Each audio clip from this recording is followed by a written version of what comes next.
Hello दोस्तों, मेरा नाम है भूपेश पांडे और मैं आज आपके सामने एक इन्वेस्टमेंट स्ट्रेटेजी के बारे में डिस्कस करने वाला हूँ। जैसे काफ़ी सारे क्लाइंट्स की रिक्वायरमेंट आती है कि हमें किस तरीके से टेक्निकल के बिहाफ पे हम इन्वेस्टमेंट के लिए स्टॉक चूज कर सकते हैं, लंबे टाइम के लिए हम इन्वेस्ट कर सकते हैं या अपना पोर्टफोलियो बनाना शुरू कर सकते हैं। कई सारे क्लाइंट्स को टाइम नहीं होता तो वो चाहते हैं कि कम से कम हम नॉलेज लेने के बावजूद भी हम इन्वेस्टमेंट करें। तो मैं यहाँ पर कोई एक स्ट्रेटेजी, सिंपल स्ट्रेटेजी में डिस्कस करने वाला हूँ जो कि ज़्यादा कोई टिपिकल नहीं है, कोई भी इजीली उसको समझ सकता है, इजीली काम कर सकता है। ठीक है, तो शुरू करते हैं। और मैं ये डिस्कस करूँगा स्पाइडर सॉफ्टवेयर पे, जहाँ आप जो भी मैं स्ट्रेटेजी डिस्कस करूँगा उस अकॉर्डिंग जो भी आपके नए स्टॉक्स फिल्ट्रेशन होती है वो आप यहाँ से कर सकते हैं। ठीक है, तो स्टेप बाय स्टेप चलते हैं। तो सबसे पहला स्टेप है, यहाँ पर को मैंने 3 इंडिकेटर्स आपको दिख रहे होंगे, green line, red line and this white line. तो ये है 3 moving averages, exponential moving averages. Green line is 20 EMA, red line is 50 EMA and this white line is 200 EMA। Okay, तो यहाँ पर को सबसे पहला स्टेप ये है कि मुझे बाई पोजीशन तब बनानी है इन्वेस्टमेंट के लिए। और ये मंथली चार्ट है, मंथली चार्ट पे हम देख रहे हैं क्योंकि हम इन्वेस्टमेंट की बात कर रहे हैं तो हम बड़ा टाइम फ्रेम देखेंगे। ओके, तो यहाँ पर को सबसे पहला स्टेप ये है कि हम बाई की पोजीशन लेंगे जब 20 एक्सपोनेंशियल एवरेज और 50 EMA का क्रॉसओवर होगा। This is the first step कि इसका क्रॉसओवर होना चाहिए। जैसे डॉक्टर रेड्डी का चार्ट है, यहाँ पर को आप देखेंगे तो इस कैंडल पे 20 और 50 EMA का क्रॉसओवर हुआ था। ओके, सेकेंड स्टेप यह है कि जो प्राइस है वो 200 एक्सपोनेंशियल एवरेज से ऊपर होना चाहिए। तो यहाँ पर को जो प्राइस है वो 200 एक्सपोनेंशियल एवरेज से भी ऊपर है, तो यहाँ पर को मैं अपना बाई ट्रेड करता हूँ। ओके, अब इसको मेरे को होल्ड कब करना है, जब 20 और 50 का नेगेटिव क्रॉसओवर हो जाता है। जैसे यहाँ पर को नेगेटिव क्रॉसओवर हुआ तो यहाँ पर को मैं एग्जिट हो जाऊंगा अपनी पोजीशन से। फिर दोबारा री एंट्री कब करूंगा, जब 20 और 50 का क्रॉसओवर हो जाएगा। अब जैसे यहाँ पर को इसने 20 और 50 का क्रॉसओवर हो गया और प्राइस 200 मूविंग एवरेज से भी ऊपर है, तो यहाँ पर को मैं री एंटर करता। और जो ये पोजीशन मेरी अभी तक होल्ड है क्योंकि यहाँ पर को अभी 20 और 50 का नेगेटिव क्रॉसओवर नहीं हुआ है। राइट, तो अब ये अभी मैंने डॉक्टर रेड्डी का एग्जाम्पल बताया आपको। तो अगर सेम मैं यहाँ पर को सॉफ्टवेयर में एक फीचर है स्ट्रेटेजी टेस्टिंग का, तो इसकी हेल्प से मैं आपको ये बताता हूँ कि अगर आप इसी स्ट्रेटेजी पे रेगुलर आप 10 ईयर्स, लास्ट 10 ईयर्स पे काम करते तो ये आपको कितना इफेक्टिव या कितना प्रॉफिट, कितना लॉस, किस स्टॉक पे कैसा परफॉर्म करते। यहाँ से एक आइडिया लग जाता है कि कोई भी हम स्ट्रेटेजी जो इंडिकेटर के बिहाफ पे हम काम कर रहे हैं वो कैसा काम कर रही है, कैसा परफॉर्म कर रही है या कैसा कर सकती है आने वाले टाइम में। राइट, तो यहाँ पर को बैक टेस्टिंग पे मैंने ऑलरेडी कंडीशन बनाई हुई है मंथली चार्ट पे। यहाँ पर को फर्स्ट कंडीशन है 20 और 50 का क्रॉसओवर, पॉजिटिव क्रॉसओवर। और सेकंड है यहाँ पर को कि प्राइस जो है वो 200 एक्सपोनेंशियल एवरेज से ऊपर होना चाहिए।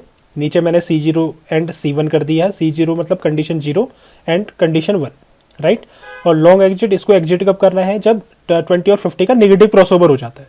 राइट, तो यहाँ पर को अभी मैं निफ्टी 50 के ग्रुप में दिखा रहा हूँ और डेट मैंने सेलेक्ट की है 1 जनवरी 2012 से 30 दिसंबर 2022, यानी कि मैंने 10 साल लिए हुए हैं। और स्टार्टिंग इक्विटी रेस 1 लाख, यानी कि जो भी स्टॉक हमारे पास फ्रेश बाई के लिए आएगा उसमें मैं 1 लाख का अमाउंट लगा दूंगा फर्स्ट डेट में। राइट, अब हम इसको रन करते हैं तो ये मेरे पास 10 साल का रिजल्ट आ जाएगा। अब यहाँ पर कोई अभी मैं इसको प्रॉफिट के भी यहाँ पे शॉर्टिंग करूँगा तो यहाँ पर को आप देख सकते हो कि ये मेरे लॉसेस वाले स्टॉक्स हैं एंड ये मेरे प्रॉफिट वाले स्टॉक्स हैं। अब आप देखेंगे कि यहाँ पर को जो मैक्सिमम लॉस हुआ है वो मुश्किल से 5 या 6 स्टॉक्स पे हुआ है। 1 2 3 4 5 6 स्टॉक पे हुआ है। और जो मैक्सिमम लॉस है मेरा वो है हिंडेल्को में 26,728.20 का। ठीक है, कुछ स्टॉक्स पे ट्रेड नहीं भी कराया है इसने, आप देख सकते हैं यहाँ पर को जो काफ़ी सारे स्टॉक्स है उस पर ट्रेड नहीं कराया है। ठीक है, तो उस पर हमारी ट्रेडिंग नहीं होती। और यहाँ पर को अगर मैं प्रॉफिट के भी यहाँ पे शॉर्टिंग करूँ, ठीक है, तो प्रॉफिट आप देखेंगे मैक्सिमम जो प्रॉफिट हुआ है वो GSW स्टील में हुआ है 6,06,737.13 का। ठीक है, इसने एक ट्रेड कराया और वो अभी तक होल्ड है, वो उसी पे प्रॉफिट कराया इसने। इस पर आप क्लिक करेंगे तो अभी भी ये पोजीशन होल्ड है। ठीक है, यहाँ पर को आप अगर GSW का चार्ट देखते हैं, GSW का अगर आप चार्ट देखेंगे तो इसने बाई यहाँ कराया था, तो अभी तक उसका नेगेटिव क्रॉसओवर नहीं हुआ है, तो इसने अभी यहाँ पर को सेल का ट्रेड नहीं लिया है।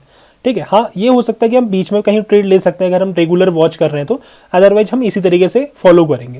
देखिए, स्टॉक मार्केट में आप किसी भी स्ट्रेटेजी पे काम करें, सबसे मेन पॉइंट ये रहता है आप उस स्ट्रेटेजी को डिसिप्लिन के साथ फॉलो करेंगे तभी वो जो स्ट्रेटेजी है वो इफेक्टिव रहेगी। राइट, वहाँ पर को आप अपने रूल्स बना सकते हैं लेकिन फिर उन रूल्स को भी आपको डिसिप्लिन के साथ फॉलो करना पड़ेगा रेगुलर बेसिस पे। राइट, दूसरा आप यूपीएल पे देखेंगे तो यूपीएल पे भी एक ट्रेड कराया 4,50,314.59 का। तो यहाँ पर को आप देखेंगे तो ओवरऑल काफ़ी अच्छा प्रॉफिट हुआ है। ठीक है। आईओसी के अंदर कम प्रॉफिट है, एसबीआई के अंदर 807.40 का प्रॉफिट है, कम प्रॉफिट है, लेकिन ओवरऑल आप देखेंगे तो आपका जो पोर्टफोलियो है वो काफ़ी अच्छा प्रॉफिटेबल रहेगा अगर आप ओवरऑल देखेंगे तो, जिसमें लॉसेस काफ़ी कम है और प्रॉफिट काफ़ी अच्छे हैं और काफ़ी बड़े हैं। ठीक है। तो यहाँ पर को आप सॉफ्टवेयर में किस तरीके से आप स्कैन कर सकते हैं ये हम आपको ट्रेनिंग में सिखाएंगे जब आप हमारा सॉफ्टवेयर लेते हैं। तो उसके लिए यहाँ पर को हमारे पास टेक्निकल क्वेरी का ऑप्शन है, जहाँ पर को आप इसी स्ट्रेटेजी के अकॉर्डिंग या अदर स्ट्रेटेजी के अकॉर्डिंग आप सॉफ्टवेयर में फिल्ट्रेशन कर सकते हैं कि कहाँ पर को फ्रेश बाई बन रहा है, कब उसे एग्जिट करना चाहिए, एग्जिट के लिए भी आप देख सकते हैं।